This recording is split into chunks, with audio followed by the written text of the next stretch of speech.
जय श्री राधे कृष्णा साथियों। मैं भी कृष्णा ज्ञान सारा चैनल में आपका स्वागत करती हूँ। आज बात करते हैं सकट चतुर्थी की, यानी कि जो सकट चौथ जिसे कहते हैं, तिल चौथ जिसे कहते हैं, गणेश चतुर्थी जिसे कहते हैं, 17 जनवरी के दिन है।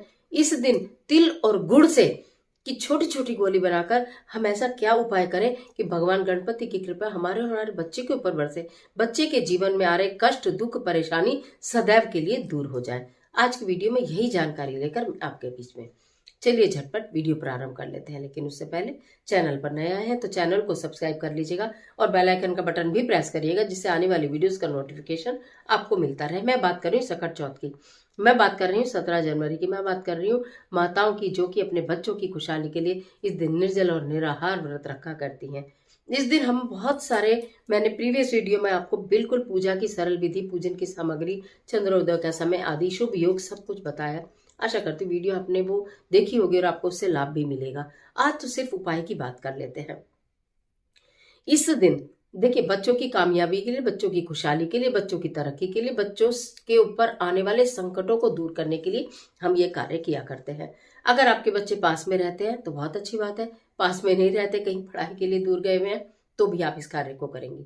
करना क्या है, आपने प्रातःकाल की पूजा जो जिस तरह से विधि से मैंने बताई है उस तरह से पूरी संपन्न करिए, कथा पढ़िए, सब करिए। तिल और सुपारी मैंने बोला संभाल कर रख लीजिएगा, ठीक है। जो हमने कलश में डाले वो तो जल आप अर्घ दे देंगे तारों को, चंद्रमा को, जिनका भी आपका होता है, और जो बाकी तिल है उन्हें संभाल कर रखिएगा। अब हमें क्या करना है, एक सुपारी, वो तिल और सुपारी अलग चीज है, एक सुपारी, एक छोटी इलायची, एक दूर्वा घास का जोड़ा, ठीक है, और थोड़ी सी गुड़ की डली जिसके अंदर तिल लगे हो, वो ये चार चीज हो गई हमारे पास। एक सुपारी, एक हरी इलायची, एक दूर्वा घास का जोड़ा और एक छोटी सी गुड़ की डली जिसमें तिल लगे हो, ठीक है। उसे अपने बच्चे के सिर से 7 बार एंटी क्लॉकवाइज उतारिए और भगवान गणपति के चरणों में अर्पित कर दीजिए। आपका एक बच्चा है तो एक बार, दो बच्चे हैं तो दो, तीन बच्चे हैं तो तीन, ठीक है। आपके बच्चे यहाँ रहते हैं तो उनके सिर से उतार दीजिए। आपके बच्चे यहाँ नहीं रहते हैं तो अपनी मुट्ठी में ले लीजिए, सीधे हाथ की मुट्ठी में, और अपने यहाँ पर हृदय से लगाइए। और आप अपने बच्चे का नाम लेने के बाद आप उसकी जो भी समस्या है वो समस्या 7 बार बोलिए। नौकरी की समस्या, पढ़ाई की समस्या, या गलत संगत में बच्चा चला गया वो समस्या, या आपसे प्यार नहीं करता वो समस्या, बच्चा कामयाब नहीं हो रहा वो समस्या, जो भी है 7 बार उस समस्या को बोलिए और फिर भगवान गणपति के चरणों में अर्पित कर दीजिए। जो पास बच्चे रहते हैं उनका भी बता दिए, जो दूर रहते हैं उनका भी बता दिए। इस तरह से करने के बाद जो ये आपका सुपारी और इलायची और लौंग, वो सॉरी, दुर्वा घास और गुड़ होगा, इन्हें पूजा के पश्चात, कथा के पश्चात, अर्घ देने के पश्चात, व्रत खोलने से पहले लेकर किसी भी कच्चे स्थान पर आप दबाकर आ जाइएगा। ये हो गया एक उपाय। दूसरा उपाय बताती हूँ, जबरदस्त वाला। प्रत्येक बच्चे के नाम से 11 गुड़ की गोली बनानी है। गुड़ क्या होता है, जैगरी, उसे अच्छे से कूट लेंगे तिल डालकर, तो बिल्कुल बहुत अच्छा हो जाता है, सॉफ्ट। उसकी छोटी छोटी छोटी छोटी 11 गोली एक बच्चे के नाम। आपके 3 बच्चे हैं तो 11 गोली 3 जगह, ठीक है। और 11 गोली और 11 जोड़े दूर्वा घास, 11 गोली 11 जोड़े दूर्वा घास, 11 गोली 11 जोड़े दूर्वा घास। एक बच्चा है तो सिर्फ 11 गोली और 11 जोड़े दूर्वा घास, ये आपको एकत्रित करना है। गुड़ की तो आप बना लोगे, दूर्वा घास तो सब जगह में लगी हुई है, और भगवान गणपति आपको मालूम है दूर्वा घास से कितने प्रसन्न हो जाते हैं। अगर उन्हें दूर्वा घास चढ़ाई जाती है तो वो इतने प्रसन्न हो जाते हैं कि उनसे चाहे जो मांग लो आप, ठीक है। तो ये आपने बना लिया, गुड़ की गोली और दूर्वा घास के जोड़े पहले से ही बना बनाकर आप रख लीजिएगा।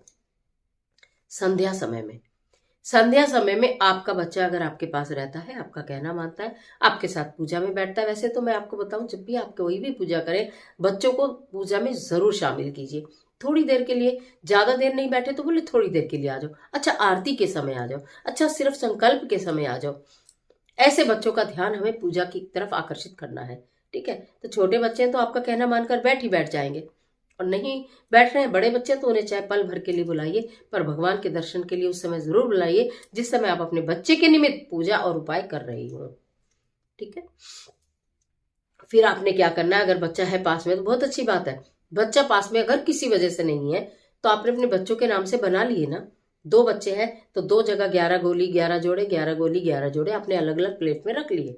अब मान लो एक बच्चे का नाम है ना, शिप्रा नाम है बेटी का मेरे, ठीक है। मैंने शिप्रा के नाम से पहले उसको करना है।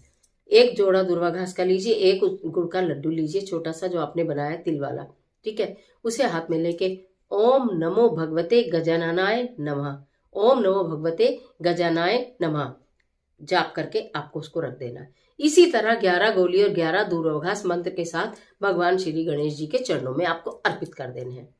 उसके पश्चात आपने एक और बनाए हैं। मान लीजिए बेटे का नाम है शिरीन है बेटे का नाम, या सुरेश है बेटे का नाम, जो भी है उसका नाम लेकर भी आप इस कार्य को इसी तरह से करेंगे मंत्र के जाप के साथ। ओम नमो भगवते गजाननाय नमः करके आप ये करेंगे, ठीक है। आपने पहले वाला भी कर लिया तो भी कोई बात नहीं, दोनों भी कर सकते हो, एक भी कर सकते हो। उसके पश्चात आप भगवान गणपति से हाथ जोड़कर कान पकड़कर मनी मन ये प्रार्थना करेंगे कि हे गजानन, मेरे बच्चों के तरक्की के मार्ग में, जो कामयाबी के मार्ग में जो विघ्न बाधाएं आती हैं वो आप ही हर सकते हो, विघ्नों का हरण करने वाले आप हो। मैं आज आपका पवित्र मन से, शुद्ध मन से, श्रद्धा भक्ति भाव विश्वास के साथ व्रत कर रही हूँ। मेरे बच्चों की लंबी आयु हो, उनके जीवन में आ रहे कष्ट परेशानी संकट सब आप हर लीजिएगा। ऐसा आप करके निवेदन और उसके बाद पूजा संपन्न कर लीजिएगा। चंद्रमा को अर्घ दे दीजिएगा या तारों को, जिनको भी अर्घ देते हैं।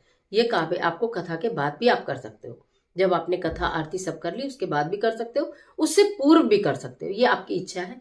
जिस भी समय अर्जी लगाना चाहो भगवान के चरणों में लगा दो, सुबह शाम जब भी लगाना चाहो तभी लगा दो।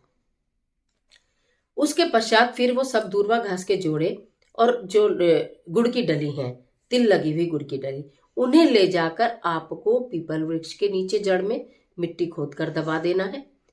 नहीं तो बेल वृक्ष की जड़ में मिट्टी खोल के दबा देना है, नहीं तो वट वृक्ष की जड़ में मिट्टी खोद के दबा देना है।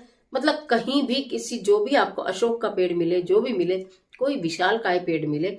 आप अगर इस देश में नहीं रहती, कहीं और रहती है, वहां पर कोई पीपल नहीं जानता, वहां पर कोई बड़ नहीं जानता, तो बहुत बड़े बड़े पेड़, विशाल पेड़ तो हर जगह होते हैं। किसी भी पेड़ को पीपल का स्वरूप मानकर कच्ची मिट्टी खोदकर उसमें दबा दीजिएगा। मेरे बच्चे की सारे संकट, सारे दुख, सारी तकलीफ, सारी परेशानियां, सारे विघ्न, सारी बाधाएं अब मिट्टी में दब गईं। अब आज से मेरे जीवन, बच्चे का जीवन खुशहाल हो गया। मेरे बच्चे के जीवन में आ रहे तमाम संकटों का हरण हो गया। ऐसे जन्म में बोल के इस कार्य को करिएगा। ये जो गुड़ तिल का महा उपाय है ना, कहते हैं संकट चौथ के दिन जो भी माता इस उपाय को कर लेती है उसके बच्चों के जीवन के सारे संकट गणपति महाराज हंसते हंसते हर देते हैं, और यही हम चाहते हैं। तो संकट चौथ की ढेर सारी शुभकामनाएं सभी माताओं को के लिए, बहुत बहुत शुभकामनाएं। उनकी संतान सदैव निरोगी रहे, स्वस्थ रहे, कामयाब बने, ऐसी मेरी भी हृदय से प्रार्थना है। आज के लिए इतना ही, इजाजत दीजिए। आशा करती हूँ वीडियो आपके लिए बहुत उपयोगी साबित होगी। मिलती हूँ और जबरदस्त वीडियो के साथ, तब तक हंसते रहिए, मुस्कुराते रहिए, अपना और अपने अपनों का ख्याल कीजिए। वीडियो अच्छी लगे तो लाइक कीजिए, फ्रेंड के साथ शेयर करना बिल्कुल मत भूलिए, और कमेंट बॉक्स में ओम नमो भगवते गजाननाय नमः जरूर लिखिए। ईश्वर आपकी मदद करे।